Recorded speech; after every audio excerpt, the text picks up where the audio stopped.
नमस्कार मित्रांनो, भारत संस्कृती या चॅनलमध्ये आपलं सहर्ष स्वागत आहे. आणि आपण आता पाहत आहोत राशी चक्रातील चौथी रास म्हणजेच कर्क रास.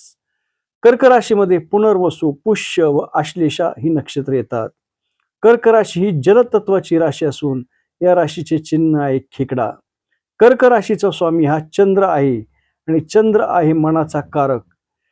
जर कर्क राशीमध्ये चंद्र हा पापग्रहाने युक्त किंवा पापग्रहाची दृष्टी जर चंद्रावर पडलेली असेल तर कर्क राशीच्या व्यक्ती ह्या चिडखोर, भांडखोर, हेकेखोर व सूडबुद्धीच्या होतात.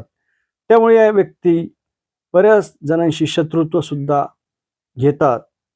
तसेच पुष्य नक्षत्रात जर व्यक्ती जन्माला आली तर ही शांत स्वभावाची, विचारी स्वभावाची व मायाळू सुद्धा असते. कर्क राशीच्या व्यक्ती या मध्यम बांध्याच्या किंवा सडपातळ व उंच असतात. चेहरा गोल किंवा अंडाकृती असतो. डोळे पाणीदार व मोहक असते.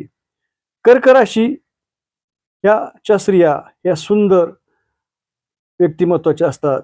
या राशीचे लोक पैसे साठवणे, बचत करणे व गुंतवणूक करणे यामध्ये एक्सपर्ट असतात.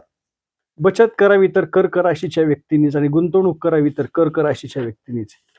या राशीचे लोक साहित्य, लेखन, कवी असतात. तसेच शिक्षक, समाजसेवक तसेच वैद्यकीय क्षेत्रात सुद्धा कर्क राशीच्या व्यक्ती आढळतात.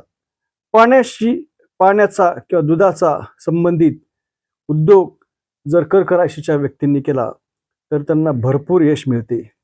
या राशीचे शुभरत्न मोती आहे व भाग्य दिशा ही पश्चिम आहे. या राशीच्या व्यक्तींनी महादेवाची उपासना करावी.